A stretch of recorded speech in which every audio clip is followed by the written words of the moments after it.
ప్రజా జీవితంలో ఉన్నటువంటి వ్యక్తిని తెలంగాణ ఉద్యమ సందర్భంలో అనేక మంది కేసీఆర్ గారి నాయకత్వం పట్ల ప్రొఫెసర్ జయశంకర్ గారి నాయకత్వం పట్ల ఇన్స్పైర్ అయ్యి ఎంతో మంది ఉద్యమంలోకి వచ్చినటువంటి వ్యక్తుల్లో నేను ఒకదానిగా ఆనాడు 2006లో ఉద్యమంలోకి వచ్చాను అధ్యక్ష. 2006లో నేను ఉద్యమానికి వచ్చేటప్పటికే బీఆర్ఎస్ పార్టీ పొలిటికల్గా ఒక శక్తిగా ఎదిగింది అధ్యక్ష. ఆనాటికే యూనియన్ క్యాబినెట్ మినిస్టర్గా కేసీఆర్ గారు కూడా ఉన్నారు. అయినప్పటికీ నేను బీఆర్ఎస్ పార్టీలోకి రాకుండా ఇండిపెండెంట్గా తెలంగాణ జాగృతి అనేటటువంటి సంస్థను స్థాపించి ఆ సంస్థ ద్వారా తెలంగాణ ఉద్యమంలో ఎక్కడైతే గ్యాప్ ఉందో ఆ గ్యాప్ని ఫుల్ఫిల్ చేయడానికి, ముఖ్యంగా మహిళా లోకాన్ని తెలంగాణ ఉద్యమంలోకి తీసుకురావడానికి, యువమిత్రుల్ని తెలంగాణ ఉద్యమంలోకి తీసుకురావడానికి అనేక కార్యక్రమాలు చేపట్టడం జరిగింది అధ్యక్ష. అందులో ప్రధానంగా ఏదైతే మన సంస్కృతి గురించి అనేకమైనటువంటి చిన్న చూపు చూసేటటువంటి పరిస్థితి ఉన్నటువంటి సందర్భంలో మన బతుకమ్మ మన గౌరవం అని చెప్పి బతుకమ్మ పండుగను ముందుకు తీసుకెళ్ళి నేను ఊరూరా తిరుగుతూ మరి బతుకమ్మ పండుగ మన ఆత్మగౌరవానికి ప్రతీక అని చాటి చెప్పేటటువంటి ప్రయత్నం చేశాను అధ్యక్ష. అదేవిధంగా మన చరిత్రకు సంబంధించి 3000 సంవత్సరాల తెలంగాణ చరిత్రను కూడా నేను ప్రత్యేకించి ఒక చారిత్రక బృందాన్ని కూడా పెట్టుకొని మరి పుస్తకాలను కూడా వెలువరించడం జరిగింది అధ్యక్ష. తెలంగాణలో ఉన్నటువంటి చారిత్రక కట్టడాలను పరిరక్షించడానికి, ఆ కట్టడాల చుట్టూ ఉన్నటువంటి చరిత్రను కూడా నేను నిక్షిప్తం చేయడానికి చేయని ప్రయత్నం అంటూ లేదు అధ్యక్ష. అట్లానే ప్రధాన స్రవంతి మీడియాలో, సినిమాల్లో మనకు జరుగుతున్నటువంటి అవమానం పట్ల ఆనాడు ఉమ్మడి రాష్ట్రంలో చాలా తీవ్రంగా కొట్లాడడం జరిగింది అధ్యక్ష. మన భాషను, మన యాసను ప్రొటెక్ట్ చేయడానికి నా వంతు ప్రయత్నం చేశాను అధ్యక్ష. అప్పటికే ఉమ్మడి రాష్ట్రంలో ఉన్నటువంటి పాఠ్య పుస్తకాల్లో కూడా మన తెలంగాణ మహనీయుల చరిత్ర లేకపోవడం, మన తెలంగాణ సాంస్కృతిక అంశాలు లేకపోవడం, మన తెలంగాణ భాష పట్ల వివక్ష ఉండడం పట్ల కూడా శ్రీకృష్ణ కమిటీకి ఆనాడు ఇచ్చినటువంటి రిపోర్ట్లో కూడా తెలంగాణ జాగృతి తరఫున మేము ఇవ్వడం జరిగింది అధ్యక్ష. శ్రీకృష్ణ కమిటీ ఇచ్చినటువంటి ఫైనల్ రిపోర్ట్లో కూడా ఆ వాస్తవాలని వాళ్ళంతా ఊటంకించడం జరిగింది అధ్యక్ష. ఇవన్నీ కూడా మరి తెలంగాణ ప్రజలు కూడా మర్చిపోరు అధ్యక్ష. ఇవన్నీ చేస్తూ వచ్చినాం. 8 సంవత్సరాలు ఒక ఇండిపెండెంట్ సంస్థగా మేము ఉన్నాం అధ్యక్ష. అదేవిధంగా సాంస్కృతిక పరమైన అంశాలే కాకుండా బాలికల విద్య పట్ల, ఆదివాసీల హక్కుల పట్ల, మన ప్రాంతంలో ఉన్నటువంటి పరిశ్రమల్లో మన ప్రాంత ఉద్యోగులకే, మన ప్రాంత యువకులకే ఉద్యోగాలు దక్కాలనేటటువంటి అంశాల పట్ల కూడా ఆనాడు మేము పోరాటం చేయడం జరిగింది అధ్యక్ష. 2004లో నేను వాస్తవానికి అప్పటికే అమెరికాలో ఉద్యోగాలు చేస్తూ ఉన్నాం అధ్యక్ష. 2004 ఆగస్టులో నేను నా పర్సనల్ రీజన్స్ కోసము భారతదేశానికి వచ్చాను అధ్యక్ష. కానీ ఆ తర్వాత 2006లో ఎప్పుడైతే కేసీఆర్ గారు యూనియన్ మినిస్టర్ పదవికి రిజిగ్నేషన్ చేశారో అనేక మంది యువకులు తమ ఉద్యోగాలను వదులుకొని ఉద్యమంలోకి వచ్చారు అధ్యక్ష. వారితో పాటే నేను కూడా ఉద్యమంలోకి వచ్చాను అధ్యక్ష. వేలాది మందిని వారు ఇన్స్పైర్ చేసినట్టే నన్ను కూడా ఇన్స్పైర్ చేశారు అధ్యక్ష. అయితే మీ అందరికీ తెలుసు అధ్యక్ష, ఉద్యమంలో మనందరం కూడా కష్టపడ్డాం, పార్టీలకు అతీతంగా కష్టపడ్డాం. అనేక సందర్భాలు జరిగినాయి. చాలా సక్సెస్ఫుల్గా మన అంశాలని మనం ప్రజలకు చెప్పగలిగినాం, భావజాల వ్యాప్తి చేయగలిగినాం. అయితే అధ్యక్ష 2013-14లో తెలంగాణ ఉద్యమాన్ని మలుపు తిప్పేటటువంటి కీలక ఘట్టాలు జరిగినాయి అధ్యక్ష.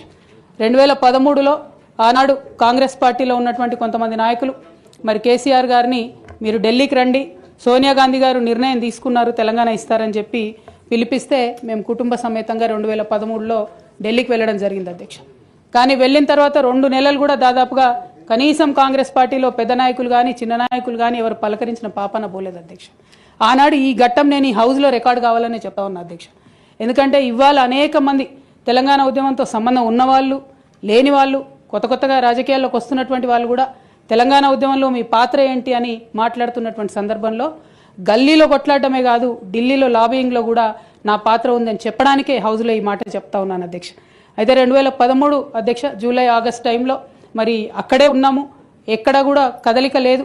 అటువంటి సందర్భంలో ఆనాడు మేడం సోనియా గాంధీ గారు ఎవరైతే ఈ కీలకమైన నిర్ణయం తీసుకోవాలో వారికి సంబంధించి ముఖ్య అనుచరుడుగా ఆస్కర్ ఫెర్నాండెస్ గారు ఉండేవారు అధ్యక్ష. తమరందరికీ తెలిసి ఇప్పుడు లేరు, వారు పెద్దవారు. అయితే వారితో నాకున్నటువంటి సొంత పరిచయాలతోని వారికి కేసీఆర్ గారికి సపరేట్గా నేను ఒక మీటింగ్ పెట్టించడం జరిగింది అధ్యక్ష. ఇదంతా in the interest of the state formation అధ్యక్ష. ఆ తర్వాత సోనియా గాంధీ గారు ఇంటర్ఫియర్ అయ్యి ఒకటే రోజులో అధ్యక్ష 7 నుంచి 8 సార్లు కమ్యూనికేట్ అయ్యి మాట్లాడి ఆ తర్వాత తెలంగాణ సాధన అనేటటువంటి అంశం ముందుకెళ్ళింది అధ్యక్ష. ఆ విషయం తమరికి కూడా తెలుసు అధ్యక్ష. 2013 ఆగస్టు సెప్టెంబర్ నుంచి మొదలు పెడితే 2014లో తెలంగాణ బిల్లు పాస్ అయ్యేంత వరకు కూడా మనందరం కూడా నిప్పుల కుంపటి మీద కూర్చున్నాం అధ్యక్ష. ఏ క్షణంలో ఏ ఆంధ్ర లాబీయిస్టులు వచ్చి ఇది చెడగొడతారో, ఏ క్షణంలో తెలంగాణ రాకుండా పోతుందో అని అందరం కూడా ఏమంటారు దీపపు చుట్టూ చేయబెట్టిన కాపాడుకున్నట్టు మనందరం కూడా ప్రయత్నం చేసినాం అధ్యక్ష. అందులో నా పాత్ర కూడా కొంత ఉంది అని చెప్పడానికే ఈ విషయాన్ని నేను చెప్తా ఉన్నాను అధ్యక్ష. ఆ తదనంతర పరిణామాల్లో 2 సభల్లో కూడా మరి తెలంగాణ బిల్లు పాస్ అయింది. తర్వాత టీఆర్ఎస్ అప్పుడు టీఆర్ఎస్ ఉన్నటువంటిది కాంగ్రెస్లో మర్జ్ అవ్వాలనేటటువంటి ఒక పొలిటికల్ డెసిషన్ జరుగుతున్న సందర్భం అధ్యక్ష. అయితే మర్జ్ అవ్వలేదు అధ్యక్ష. అప్పుడు మర్జ్ అవ్వకపోతే ఏమైంది, ఇండిపెండెంట్గా టీఆర్ఎస్ ఇక్కడ పోటీ చేయాల్సిన పరిస్థితి వచ్చింది. వాస్తవానికి అధ్యక్ష ఏ మహిళ అయినా కూడా ఒక కెరీర్ ఎంచుకునే ముందు, ఒక ఉద్యోగం చేసే ముందు తన కుటుంబం ఏంటి, కుటుంబ పరిస్థితి ఏంటి, రేపు పొద్దున్న నేను ఉద్యోగం చేస్తే నా పిల్లలకు సమయం ఇవ్వగలుగుతానా, కుటుంబ వ్యవహారాలకు సమయం ఇవ్వగలుగుతానా అని ఆలోచించుకుంటారు అధ్యక్ష. నేను కూడా ఉద్యమంలోకి వచ్చే ముందు 3 నుంచి 4 నెలలు చాలా సుదీర్ఘంగా ఆలోచించి నా జీవిత భాగస్వామితో చర్చించిన తర్వాతనే నేను ఉద్యమంలోకి రావడం జరిగింది అధ్యక్ష. అయితే ఈ విషయం ఇప్పుడు ఎందుకు చెప్పాల్సి వస్తుందంటే అధ్యక్ష, నేను ఎప్పుడైనా కూడా మన తెలంగాణ నుంచి ఒక ఇంటర్నేషనల్ స్థాయి ఎన్జిఓ నడపాలనుకున్నాను అధ్యక్ష. నేను పాలిటిక్స్లోకి వస్తానని అనుకోలేదు. కాకపోతే 2013-14లో ఎప్పుడైతే ఈ పరిణామాలు జరిగినాయో, టీఆర్ఎస్ పార్టీ ఒంటరిగా పోటీ చేయాల్సి వచ్చిందో అధ్యక్ష, ఆనాడు నాకు పార్టీ నుంచి వచ్చినటువంటి రిక్వెస్ట్ ఏంటంటే, నువ్వు నిజామాబాద్లో చేసినటువంటి పనికి నిన్ను నిజామాబాద్లో దాదాపుగా ఇంటింటికి గుర్తుపడతారు కాబట్టి నువ్వు ఎంపీ టికెట్ తీసుకొని అక్కడ ఉంటే అందరు ఎమ్మెల్యేలు మనం గెలిచేటటువంటి ఆస్కారం ఉంటుంది కాబట్టి నువ్వు ఇక్కడ పోటీ చేయాలని ఆనాడు టీఆర్ఎస్ పార్టీ నాకు పిలిచి పార్లమెంట్ టికెట్ ఇచ్చింది అధ్యక్ష. నేను ఎప్పుడు కూడా వారిని అడుక్కొని టికెట్ తీసుకోలేదు అధ్యక్ష. ఆ నిజామాబాద్ ప్రజలు దాన్ని గౌరవించారు. 9కి 9 కంప్లీట్గా నిజామాబాద్లో ఎమ్మెల్యేలను గెలిపించారు అధ్యక్ష. తద్వారా టీఆర్ఎస్ ఇండిపెండెంట్గా ఆనాడు అధికారంలోకి వచ్చింది అధ్యక్ష. అందరం సంతోషపడ్డాం అధ్యక్ష. నేషనల్ పార్టీస్ మీద డిపెండ్ కాకుండా ఒక స్వీయ రాజకీయ అస్తిత్వం ఈ రాష్ట్రానికి ఉంటుందని చెప్పి టీఆర్ఎస్ పార్టీ అధికారంలోకి వస్తే తెలంగాణ ప్రజలకు మేలు జరుగుతుందని చెప్పి అందరం కూడా పనిచేసాం అధ్యక్ష, కష్టపడ్డాం. అదేవిధంగా మొదటిసారి పార్లమెంట్లో ఉన్నటువంటి మనందరం కూడా మీకు తెలుసు అధ్యక్ష, ఇక్కడ కూడా చాలామంది సహచరులు ఉన్నారు.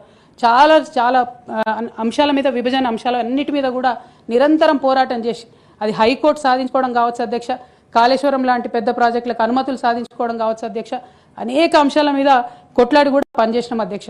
అంటే ఈ అంశాలు చెప్పడంలో ఉద్దేశం ఏంటంటే అధ్యక్ష, కేవలం పదవులు కావాలి రాజకీయం కోసమే టీఆర్ఎస్ పార్టీలోకి నేను వెళ్ళలేదు అధ్యక్ష. ఆనాడు టీఆర్ఎస్ పార్టీకి అవసరం, తెలంగాణ ప్రజలకు అవసరం అని చెప్పినారు కాబట్టి వెళ్ళిన అధ్యక్ష. వెళ్ళిన తర్వాత కూడా నిజామాబాద్ పార్లమెంట్లో ఉన్నటువంటి వారందరికీ తెలుసు అధ్యక్ష, ఒక 20 సంవత్సరాలు పెండింగ్ ఉండే అధ్యక్ష నిజామాబాద్ పెద్దపల్లి రైల్వే లైన్. కానీ మొదటి 2-3 సంవత్సరాలలోనే వెంటబడి నేను అది పూర్తి చేసుకోగలిగిన అధ్యక్ష. అంటే ఇట్లా ఒక్కొక్కటి ఏ రోల్ ఇస్తే ఆ రోల్లో పనిచేసుకుంటూ వెళ్ళినాం అధ్యక్ష. ఏ రోల్ ఇస్తే ఆ రోల్లో డెడికేటెడ్గా తెలంగాణ ప్రజలకు పనికొచ్చేటట్టుగా చేసినాం అధ్యక్ష.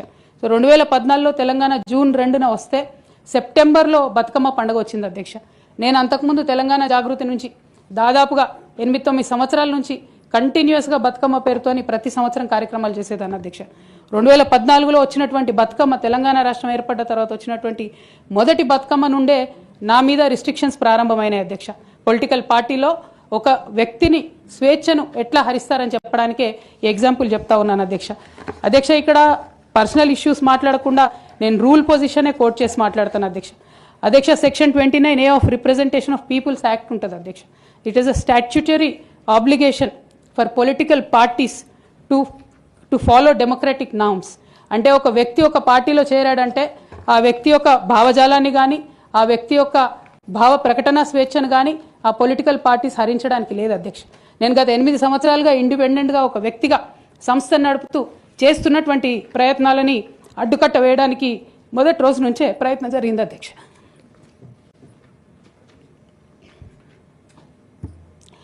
కానీ ఎక్కడ కూడా నేను తెలంగాణ బిడ్డలని, తెలంగాణ ప్రజల్ని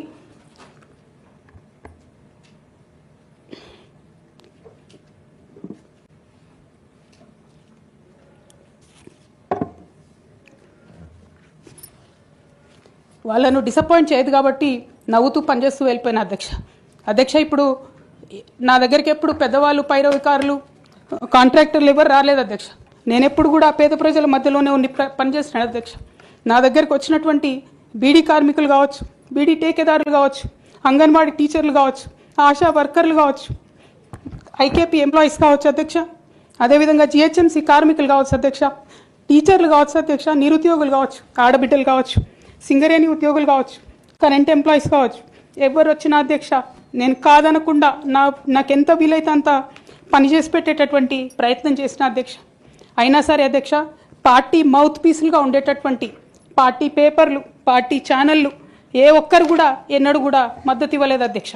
అయినా సరే ధైర్యం వదులుకోకుండా మొక్కువని ప్రయత్నంగా నేను ప్రయత్నం చేస్తూనే వెళ్ళాను అధ్యక్ష తెలంగాణ రాకముందు బీఆర్ఎస్ ప్రభుత్వం ఏర్పడకముందు ఒక మాట అనుకున్నాం అధ్యక్ష. కేసీఆర్ గారే పదే పదే ఈ మాట చెప్పారు.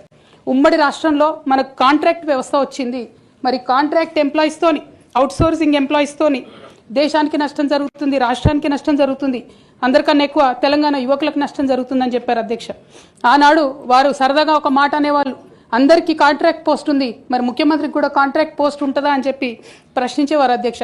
కానీ తెలంగాణ వచ్చిన తర్వాత 10 ఏళ్లలో కూడా కాంట్రాక్ట్ వ్యవస్థను మనం రద్దు చేసుకోలేకపోయినాం అధ్యక్ష. అది కాకుండా అవుట్సోర్సింగ్ ఎంప్లాయీస్ అవుట్సోర్సింగ్ వ్యవస్థను పెంచి పోసిపోయినాం అధ్యక్ష. బాధతో చాలా ఆవేదనతో నేను ఈ మాటలు చెప్తా ఉన్నా అధ్యక్ష. తెలంగాణ సమాజానికి ఏదైతే ప్రశ్నించడం నేర్పించినటువంటి బీఆర్ఎస్ పార్టీ అధ్యక్ష, అంతర్గత వేదికలలో అనేక సందర్భాలలో నేను ప్రశ్నిస్తే అధ్యక్ష నా మీద కక్ష కట్టారు అధ్యక్ష. కేసీఆర్ గారు చుట్టూ ఉన్నటువంటి కొందరు వ్యక్తులు తప్పక చెప్తున్నాను అధ్యక్ష ఈ మాట. ఎందుకంటే భారతదేశ రాజ్యాంగం ప్రకారం రాజకీయ పార్టీలు ఏవైనా కూడా ప్రజలకు ఒక దిక్సూచిగా నిలవాలి అధ్యక్ష, ప్రజలకు ఒక దారిదీపంగా నిలవాలి. పార్టీలోనే అంతర్గత ప్రజాస్వామ్యం లేకపోతే రాష్ట్రంలో ఎట్లా ప్రజాస్వామ్యం ఉంటుందనే విషయాన్ని కూడా మనందరం గమనించాలి. కాబట్టి ఈ మాట చెప్తా ఉన్నాను అధ్యక్ష. మరి కక్షగట్టి నన్ను ప్రశ్నించినందుకు పార్టీ నుండి బయటకు పంపించారని చెప్పక తప్పదు అధ్యక్ష. మొదటి సంవత్సరం నుంచే రాష్ట్ర స్థాయి నిర్ణయాలలో ఎక్కడ కూడా నా పాత్ర లేకుండా కట్టుబడి చేసినారు అధ్యక్ష. ఇవాళ ఆనాడు బాధపడ్డా ఇవాళ నేను సంతోషపడతా ఉన్నా అధ్యక్ష. ఎందుకంటే అధ్యక్ష ధర్నా చౌక్ రద్దు చేయడం అనేటటువంటిది ప్రజాస్వామిక హక్కుల్ని కాలరాయడంలో మొదటి మెత్త అధ్యక్ష. ఆనాడు ఇంటర్నల్గా ఎంత ప్రొటెస్ట్. గౌరవ ముఖ్యమంత్రి గారు మరి ముఖ్యమంత్రి అయిన తర్వాత కొద్దిగా మర్యాదకరంగా మాట్లాడతారేమో అనుకున్నా అధ్యక్ష. కానీ కొన్ని ఊహించలేము అధ్యక్ష, కొన్ని ఊహించలేము. ఎందుకంటే కొంతమందికి అది సాధ్యం కాదు. ఎందుకంటే వారికి అర్థమైంది అధ్యక్ష. ఎందుకంటే తెలంగాణ తెచ్చిన నాయకుడిని పట్టుకొని కల్వకుంట్ల చంద్రశేఖర్ రావు అని ఏకవచనంతో మాట్లాడతారు. తెలంగాణను వ్యతిరేకించిన వాళ్ళనేమో గారు గారు అని మాట్లాడినప్పుడే అర్థమైంది అధ్యక్ష వారి సంస్కారం ఏందో, వారి పరిజ్ఞానం ఏందో అర్థమైంది అధ్యక్ష. అచ్చోసిన ఆంబోతు, ఇది ఒక ముఖ్యమంత్రి మాట్లాడిన మాట, అచ్చోసిన ఆంబోతు. అధ్యక్ష ఎవరు అధ్యక్ష అచ్చోసిన ఆంబోతు? చీమలు పెట్టిన పుట్టలో దూరిన పాము అధ్యక్ష. కాంగ్రెస్ అనే పార్టీలో పాపం మా బట్టన్న, మా శ్రీధర్ అన్న, మా దామోదర్ అన్న, మా ప్రభాకర్ అన్న, అదేవిధంగా మా ఉత్తమన్న, మా కోమటిరెడ్డి వెంకటరెడ్డి అన్న, మా దామోదర్ అన్న, వీళ్ళందరూ కలిసి పెట్టిన పార్టీలో ఇవాళ దూరి ముఖ్యమంత్రి పదవి తీసుకుని ఆయన చీమలు పెట్టిన గుట్టలో పాముల గురించి మాట్లాడితే చాలా చండాలంగా ఉంటుంది సార్. దయచేసి ఇంకొక మాట అధ్యక్ష ఎన్ఆర్ఐలు నాన్ రిలయబుల్ అన్నారు అధ్యక్ష. ఎన్ఆర్ఐలు నాన్ రిలయబుల్ ఇండియన్స్ అన్నారు. నాన్ రిలయబుల్ ఇండియన్ అంటే అధ్యక్ష నేను అడుగుతున్నా, ఎవరు అధ్యక్ష ఎన్ఆర్ఐలకు టికెట్లు అమ్ముకున్నది? ఎవరు అధ్యక్ష ఎన్ఆర్ఐలకు టికెట్లు అమ్ముకున్నది? ఎవరికి తెలియదు అధ్యక్ష ఇది? అధ్యక్ష నేను ఇంకొక మాట కూడా అధ్యక్ష అధ్యక్ష నేను ఒక్కడిని మాట్లాడుతున్నాను ఇక్కడ నుంచి. ముఖ్యమంత్రి గారితో సహా 5 మంత్రులు ఇంటరప్ట్ చేస్తున్నారు. ఇదేం పద్ధతి అధ్యక్ష? ఇది అధ్యక్ష ఇది మీరు నడపాలా, హౌస్ని మీరు నడపాలా అధ్యక్ష. వారు సార్ వినండి. In a democracy sir we have utmost respect for you. Prasad గారు, స్పీకర్ గారు, మీరంటే చాలా రెస్పెక్ట్ ఉంది అధ్యక్ష. The opposition in a democracy has its say and the government has its way. మేము మాట్లాడిన తర్వాత వాళ్ళకు పుష్కలంగా మైక్ ఇవ్వండి, గంటలు మాట్లాడమని నేను వద్దనట్లేదు సార్. కానీ ఈ రకంగా ఒక వ్యక్తి మాట్లాడుతుంటే, ఒక సభ్యుడు మాట్లాడుతుంటే ముఖ్యమంత్రి గారితో సహా 5 మంత్రులు లేచి ప్రభాకర్ గారు, దామోదర్ గారు, శ్రీధర్ బాబు గారు, బట్టి గారు, ముఖ్యమంత్రి గారు అందరూ మాట్లాడితే గౌరవ కేటీఆర్ గారికి నా సూచన సార్, గవర్నర్ ప్రసంగం విషయంలో దాన్ని మాట్లాడుతున్నా సార్. నేను వారు మాట్లాడిన దాన్ని మాట్లాడుతున్నా. నేను ఈ డీవియేషన్ రాదు మనకు. నేను అదే అండి, వారు మాట్లాడింది రైట్ సార్. ఎన్ఆర్ఐలు నాన్ రిలయబుల్ ఇండియన్స్ అన్నారు. మరి ప్రపంచవ్యాప్తంగా ఉన్న ఎన్ఆర్ఐలు గమనించాలా. కాంగ్రెస్ పార్టీకి ఎన్ఆర్ఐల మీద ఉన్న గౌరవం, ఎన్ఆర్ఐల పట్ల ఉన్న ప్రేమ, గౌరవ ముఖ్యమంత్రి గారికి ఉన్న ప్రేమ గమనించాలని నేను కోరుతా ఉన్నా. ఇంకొక మాట అధ్యక్ష, ఎన్ఆర్ఐలు అన్నారు అధ్యక్ష ఎవరు అధ్యక్ష? 100 కోట్ల మంది భారతీయులను కాదని బయట నుంచి తెచ్చుకున్న అధ్యక్షులు చేసుకుంది ఎవరు అధ్యక్ష? బయట దేశం వాళ్ళని తెచ్చుకున్న అధ్యక్షులు చేసుకున్న దుస్థితిలో ఉన్న కాంగ్రెస్ పార్టీ ఎన్ఆర్ఐల గురించి మాట్లాడితే ఎట్లా అధ్యక్ష? ఏదేమైనప్పటికీ అధ్యక్ష ఒకటి వాస్తవం, గత 10 ఏళ్లలో పాలమూరులో వలసలు బంద్ అయినాయి, వాళ్ళ పోతలు బంద్ అయినాయి. 14 రాష్ట్రాల నుంచి కూలీలు వచ్చి వాళ్ళ తెలంగాణలో నాట్లేస్తున్న విషయం వాస్తవం కాదా? 14 రాష్ట్రాల కూలీలు అధ్యక్ష. మీరు నల్లగొండలో ఫ్లోరైడ్ బండ నల్లగొండ గుండె మీద పెట్టిపోతే ఆ ఫ్లోరైడ్ బండను దించింది కేసీఆర్ కాదా? ఆ విషం నీళ్ల పీడ విరగడ చేసింది కేసీఆర్ కాదా? తెలంగాణను ఫ్లోరోసిస్ రహిత రాష్ట్రంగా పార్లమెంటులో ప్రకటించింది కేంద్ర ప్రభుత్వం కాదా? ఇది అబద్ధం అంటారా? సడుగులు విరిగిన సాలెల మగ్గానికి మంచి రోజులు తెచ్చింది కేసీఆర్ ప్రభుత్వం కాదా? ఇవాళ నేతన్నల ఆత్మహత్యలతో సిరిసిల్లను మీరు ఉరిసిల్లగా చేస్తే దాన్ని మళ్ళీ తిరిగి సిరిశాలగా చేసింది కేసీఆర్ ప్రభుత్వం కాదా? కునారిల్లిపోయిన కుల వృత్తులకు కొత్త ఊపిరులూదింది కేసీఆర్ ప్రభుత్వం కాదా? కాలే కడుపుతో అర్ధాకలితో ఎవ్వరు వండుకోవద్దని చెప్పి మానవీయ కోణంలో ఆలోచించి సంక్షేమంలో స్వర్ణయుగం సృష్టించింది, ఆసరగా నిలబడ్డది కేసీఆర్ ప్రభుత్వం కాదా? 200 రూపాయల పెన్షన్ను 2000 చేసింది కేసీఆర్ ప్రభుత్వం కాదా? అధ్యక్ష నిన్న గ్రామీణాభివృద్ధి గురించి మాట్లాడుతూ ఈ ప్రభుత్వం ప్రాపగాండాకు ఎక్కువ పెద్దపీట వేసిందన్నారు అధ్యక్ష వాళ్ళ హయాంలో 50 ఏళ్లలో అధ్యక్ష ఒక్క గంగదేవిపల్లె చెప్పుకుందరు, ఒక అంకాపూర్ చూపెడుదురు. అది కూడా పాపం మా గ్రామస్తులు చేసుకున్నారు, వీళ్ళు చేసింది ఏం లేదు. కానీ మా హయాంలో మా 10 ఏళ్లలో గర్వంగా చెప్తున్నా సార్, 3% కంటే తక్కువ జనాభా ఉన్న తెలంగాణ జాతీయ పంచాయతీ అవార్డులలో 30% అవార్డులు గెలుచుకునే విధంగా ప్రభుత్వాన్ని నడిపినాం, పల్లె ప్రగతిని చేసి చూపెట్టినాం. కావాలంటే చూసుకోవచ్చు. ఏ పల్లెకు పోయినా ట్రాక్టర్లు, ట్యాంకర్లు, ఏ పల్లెకు పోయినా ట్రాలీలు, ఏ పల్లెకు పోయినా డంపింగ్ యార్డులు, ఏ పల్లెకు పోయినా ఇంటి ముంగడయ్యాల నీళ్లు, బ్రహ్మాండంగా చెట్లు. ఇవి వాస్తవాలు కాదా అధ్యక్ష? ఇవాళ మీరు ఎంజాయ్ చేయండి, పర్వాలేదు. 10 ఏళ్ల తర్వాత ఎంజాయ్ చేయండి. సర్పంచులకు ఇది ఇస్తాం, మాజీలకు అది ఇస్తాం, బస్సు ఫ్రీ, బంగారం ఫ్రీ, బండి ఫ్రీ అని చెప్పి ఓట్ల కోసం చాలా చెప్పారు అధ్యక్ష. సంతోషం, చేయండి, మేము వద్దంటలేదు. నిర్మాణాత్మకమైన సూచనలు చేయమన్నారు, తప్పకుండా చేయండి. మీ మేనిఫెస్టోలోని ప్రతి హామీని నిలబెట్టుకోండి. We welcome it, we will support you. తప్పకుండా సపోర్ట్ చేస్తాం అధ్యక్ష. గత 10 ఏళ్లలో రక్తాన్ని రంగరించినాం, మెదళ్లను కరిగించినాం, ప్రాణం పెట్టి పనిచేసినాం. కాబట్టే ఇవాళ ఒక్కొక్క రంగంలో భారతదేశంలోనే తెలంగాణ అగ్రగామిగా ఉన్నది అధ్యక్ష. ఐటీ రంగంలో నిన్న వారు చెప్పినారు అధ్యక్ష, వారి అవగాహన, వారి పరిజ్ఞానం ఎంతుందో దాన్ని బట్టే చెప్పొచ్చు. నేనేం చెప్పినారు అధ్యక్ష గవర్నర్ ప్రసంగంలో? ITIR వచ్చి ఉంటే ఏదో జరిగి ఉండేది. అసలు ITIR అంటే అక్కడ కూర్చున్న వాళ్ళు ఒక్కరికైనా తెలుసా అధ్యక్ష? అసలు అది ఏందో తెలియదు అధ్యక్ష. నేను అడుగుతా ఉన్నా, ఇన్ఫర్మేషన్ టెక్నాలజీ ఇన్వెస్ట్మెంట్ రీజన్ ఏం చెప్పినారు అధ్యక్ష? అందులో ఇన్ఫర్మేషన్ టెక్నాలజీ ఇన్వెస్ట్మెంట్ రీజన్ ప్రపోజల్లో 2013లో ఆనాడు UPA ప్రభుత్వం పెట్టినప్పుడు ఏం చెప్పారు అధ్యక్ష? అందులో ITIR అనేది కనుక వస్తే 2035వ సంవత్సరం కల్లా, 2035 అంటే ఇంకా 11 ఏళ్ల తర్వాత, 12 ఏళ్ల తర్వాత మనం అంటే ఉమ్మడి ఆంధ్రప్రదేశ్, ఆ రోజు ఇంకా తెలంగాణ అన్న మాట లేదు 2013లో, ఉమ్మడి ఆంధ్రప్రదేశ్గా మనం 2,09,000 కోట్ల ఎగుమతులకు చేరుకుంటాం 2035 కల్లా అని చెప్పారు ITIR ప్రపోజల్లో. కానీ అధ్యక్ష మా ప్రభుత్వ పనితీరు వల్ల, మా గౌరవ పెద్దలు కేసీఆర్ గారి పనితీరు వల్ల 2022-23 సంవత్సరానికే 2,41,000 కోట్లకు ఐటీ ఎగుమతులను చేర్చింది మా ప్రభుత్వం అధ్యక్ష. ITIR లేకున్నా కేంద్రంలో ఉన్న బీజేపీ మోకాలు అడ్డం పెట్టినా అధ్యక్ష ఆ 2035 టార్గెట్ ను ITIR ఇయ్యకపోయినా సాధించిన ఘనత మా ప్రభుత్వానిది, మా నాయకుడు కేసీఆర్ది అనే మాట నేను గుర్తు చేస్తా ఉన్నా అధ్యక్ష. విచిత్రం ఏంటంటే మేము వాస్తవాలు చెప్తుంటే వాళ్ళకి బాధ